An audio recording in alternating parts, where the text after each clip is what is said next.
membahas mengenai perubahan yang terjadi pada lansia ya, Bapak Ibu semuanya. Nah, perubahan itu baik secara fisik maupun ada juga perubahan secara psikis ya.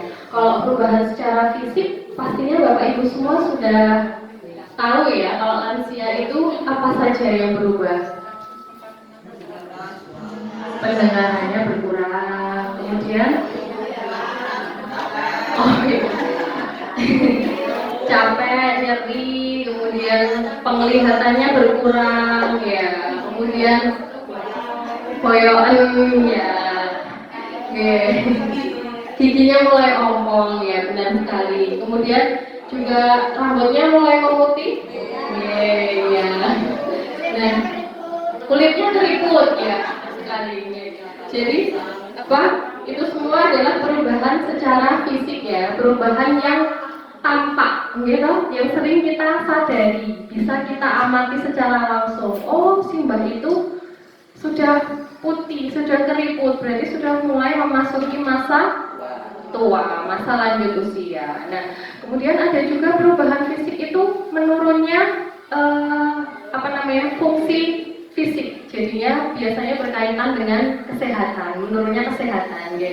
Biasanya apa aja penyakit yang biasanya dialami oleh lansia secara fisik itu biasanya apa aja? Pendengaran berkurang. Nah, kalau penyakit biasanya apa aja yang biasanya pada periksa itu biasanya tensi ya, tekanan darah tinggi ya, kemudian ada juga yang mungkin kolesterol ya, asam urat ya, kemudian gula ya, diabetes mellitus ya, kemudian ada juga mungkin jantung ya, dan masih banyak lagi ya. Nah, kemudian itu semua adalah perubahan secara fisik ya, yang paling kita sadari. Nah, perubahan secara fisik itu bisa kita kontrol, bisa kita kurangi dengan cara mengatur pola makan ya. Simbah-simbah ini biasanya sudah harus tahu diri ya kalau soal makanan ya. Biasanya sudah mengurangi apa? Gula, garam, kemudian lemak ya, terus biasanya yang suka gorengan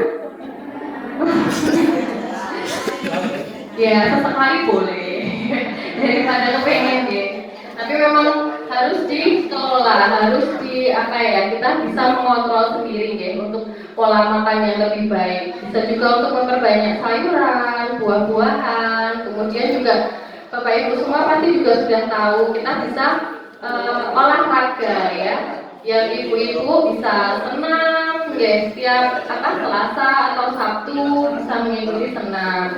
Nah, kemudian lansia itu juga mengalami perubahan secara fisik ternyata, secara psikis ternyata ya, secara mentalnya. Dan biasanya yang secara mental ini ada kecemasan, ada juga bisa depresi, kemudian ada juga lansia ini yang mengalami kesepian, gangguan tidur dan lain sebagainya. Nah, ya antara perubahan fisik dan antara psikis ini tuh sangat berkaitan ya. Salah satunya, dua-duanya ini saling mempengaruhi. Misalnya saja ketika ada mungkin bapak ibu yang mengeluh, kok boyokku pegel terus ya, pinggangku kok pegel terus kayak nggak sembuh-sembuh gitu ya. Sudah dokter shopping, sudah periksa ke dokter mana-mana, ternyata memang tidak ada penyakit, maksudnya tidak ada penyakit yang serius gitu, tapi kok rasanya pegel terus, rasanya kok kencang-kencang terus gitu. Nah, itu kan otomatis kalau dibiarkan saja, lama-lama kan kita akan mulai mikir ya, wah aku ini ngopo ya sudah periksa sana sini kok masih terasa, kok kayak aku tuh sakit terus seperti itu. Lama-lama itu akan mempengaruhi pikiran kita. Bisa jadi kalau dibiarkan, kalau tidak kita menangani diri kita sendiri, bisa jadi Misalnya gangguan cemas, gitu ya, khawatir kesehatan diri kita sendiri. Nah, mungkin salah satu yang dibahas adalah mungkin kalau lansia itu rawan dengan kesepian. Nah, memasuki usia lanjut itu tuh biasanya sudah berkurang gitu ya aktivitasnya. Kemudian juga anak-anak, cucu mungkin ada yang tinggal jauh, nggak tidak berdekatan gitu. Mungkin ada yang di luar kota atau mungkin di luar pulau, bisa di luar negeri juga gitu kan. Membuat lansia ini menjadi kesepian. Nah, kesepian ini tuh biasanya disebutnya gitu ya. Ini tuh sindrom sangkar burung. Nah, itu sindrom sangkar burung itu namanya kesepian. Nah, sangkar itu diibaratkan rumah Bapak Ibu semuanya sangkarnya. Nah, kemudian burungnya ini itu diibaratkan anak-anak dan cucu-cucunya. Nah, ketika sudah mulai memasuki lanjut usia, biasanya anak-anak ini kan sudah mentas, sudah tinggal jauh, sudah memiliki kesibukan sendiri. Nah, akhirnya pada terbang tuh satu-satu burungnya ya. Pada sudah memiliki kesibukan sendiri, pada terbang satu-satu. Akhirnya si sangkar tadi atau ibaratnya tadi rumah Bapak Ibu tadi menjadi kosong. Nah, itu tadi mengapa kok disebutnya sangkar kosong, itu mengibaratkan kesepian tadi. Nah, kalau soal kesepian ini mungkin saya bisa sedikit cerita mungkin ya tentang pengalaman saya ya. Nah, kebetulan beberapa waktu yang lalu ya, mungkin sekitar setahun yang lalu, bulan Juni, Juli itu ketika angka COVID sedang naik ya, Bapak Ibu ya, itu kan kondisi sedang kayak serem-seremnya gitu ya. Nah, kebetulan itu saya waktu itu sedang menyelesaikan tanggung jawab saya untuk praktek di Puskesmas Bantul 2 ketika itu. Nah, sebetulnya waktu itu kondisi yang cukup sulit sih untuk saya ya. Waktu itu saya sedang hamil anak kedua juga, dan pas angka COVID sedang tinggi dan itu sangat-sangat beresiko. Setiap hari ketemu dengan pasien-pasien, entah itu yang positif atau entah yang negatif, kan nggak ada yang tahu ya. Nah, itu di Puskesmas itu tuh kondisinya kayak sedang kacau balau gitu ya, kayak ibaratnya kayak riuh gitu ya. Setiap hari ada aja orang yang di tracing, ada aja orang yang positif. Kemudian ada juga kabar duka ya yang sering berganti gitu ya. Nah, kemudian tantangan sekali waktu praktek itu, selain melayani konsultasi di polipsikologi, kebetulan waktu itu juga harus terjun ke lapangan, harus menangani salah satu kasus lansia juga di salah satu desa di Bantul sana. Nah, kebetulan waktu itu kasus lansianya itu kesepian. Kesepian di sana. Kesepiannya nggak cuma kesepian yang sesaat kayak misalnya, aku di rumah sendiri, aku merasa sepi, itu enggak. Tapi kesepiannya ini sudah merupakan gangguan kesepian. Jadi dia udah mulai merasa ada yang nggak beres nih dengan diriku gitu loh. Kebetulan lansia yang di sana itu tuh lansia yang tinggal sendiri, yang mengalami gangguan itu. Dan nggak cuma 1-2 yang mengalami gangguan kesepian itu, ada waktu itu sekitar 9 lansia. Nah, waktu itu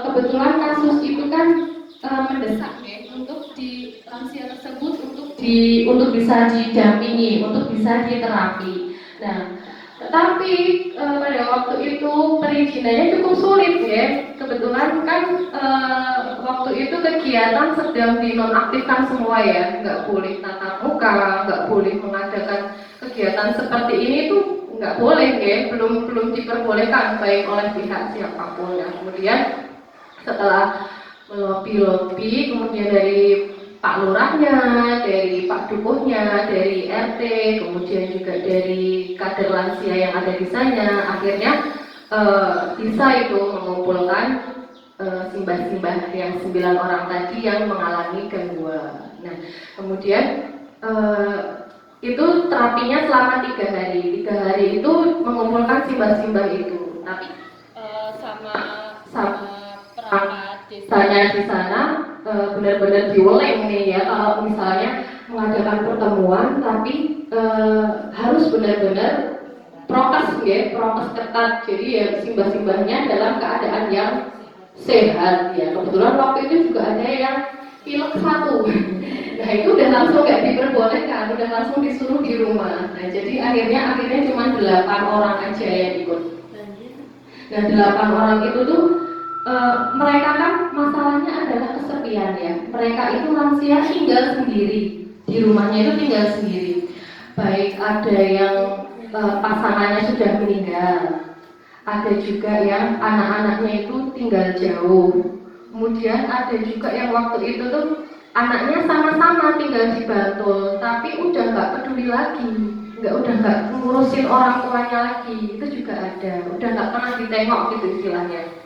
Nah, terus ada juga yang lansia itu memutuskan untuk tidak menikah. Dari awal memang memutuskan untuk tidak menikah. Jadi dari muda sampai lansia yang hidupnya sendiri. Okay. Nah, pada waktu COVID itu semua kegiatan termasuk kayak posyandu lansia, kayak pengajian, kayak senam, kayak gitu kan kebetulan di sana juga ditiadakan ya. Jadi lansia itu benar-benar 24 jam di rumah. Lansia yang sendiri itu bisa dibayangkan ya Mbak, udah tinggal sendiri, suruh di rumah gitu kan rasanya gimana? Nah, itu selama beberapa bulan mereka keluar cuma kalau kepentingan yang sangat urgent aja, kepentingan yang sangat-sangat mendesak, misal kayak beli makan atau apalah yang sekiranya mendesak, periksa atau apa seperti itu. Nah, berbulan-bulan mereka seperti itu, akhirnya mereka itu tadi mengalami sindrom sangkar kosong tadi, kesepian. Itu sudah merupakan gangguan ya. Terus kemudian pas pertama kali saya kumpulkan, pas hari pertama itu mereka rasanya kayak wah, kayak seneng banget gitu loh Mbak, kayak udah bertahun-tahun nggak ketemu, kayak simbah satu dan satunya itu tuh saling menyapa. Iya kabarnya, ini ada cerita ini, ini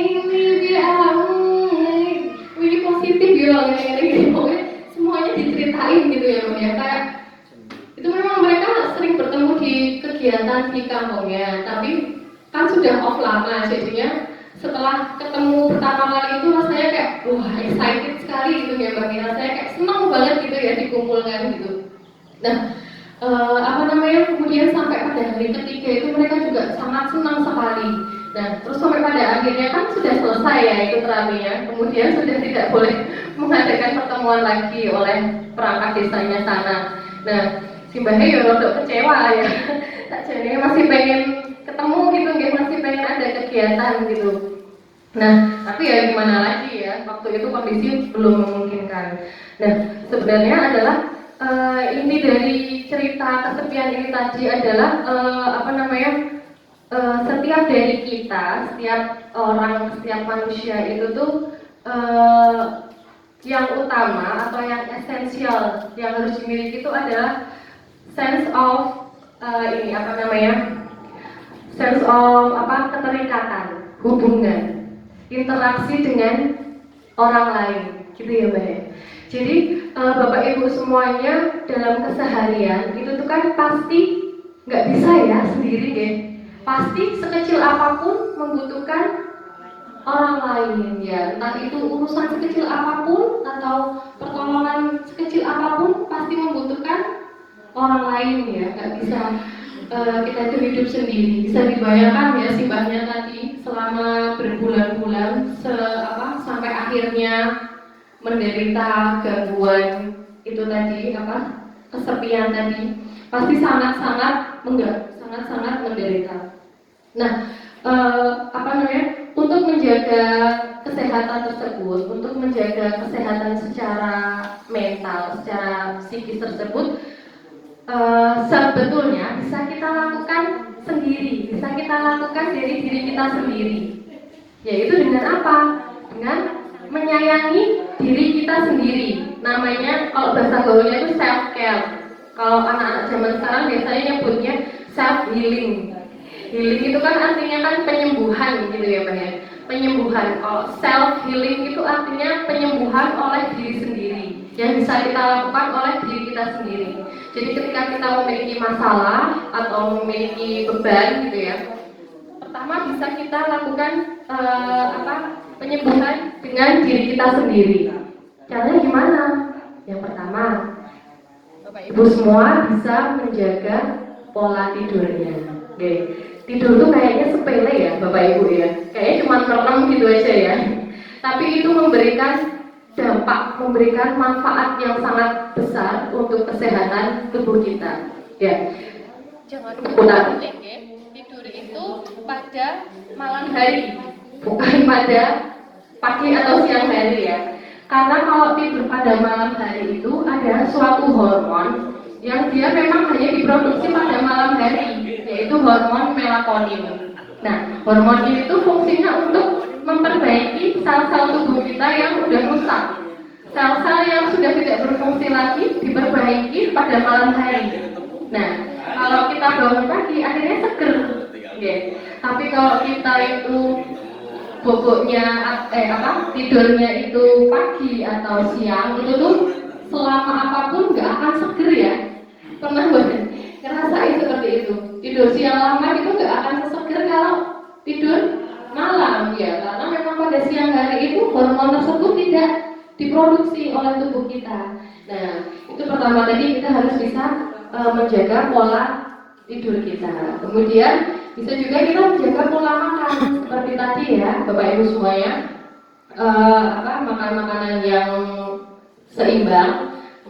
Kalau sudah berumur ya mungkin bisa dikurangi lah ya, yang goreng-gorengan, kemudian yang berlemak seperti itu. Dan kemudian bisa juga Bapak Ibu semuanya menjalin hubungan dengan teman-temannya. Nah, senang ya Mbak ya kalau ada pertemuan seperti ini, rasanya gimana? Senang ya kalau mau berangkat itu rasanya semangat ya. Aku harus ketemu konco gitu, senang ya rasanya nih. Nah, seperti ini tuh juga termasuk menjaga kesehatan mental kita ya. Kita bertemu dengan teman kita, bisa bicara, bisa bercerita, bisa bisa bertukar pengalaman. Itu kan suatu kita kalau bisa mengeluarkan sesuatu yang ingin kita ceritakan itu kan rasanya lega ya. Ya itu makanya hubungan dengan orang lain itu sangatlah penting untuk dijaga. Nah, mungkin itu saja ya sedikit dari saya. Mungkin kapan-kapan bisa kita sambung lagi karena memang kalau sore itu keterbatasan waktu ya, jadinya tidak bisa.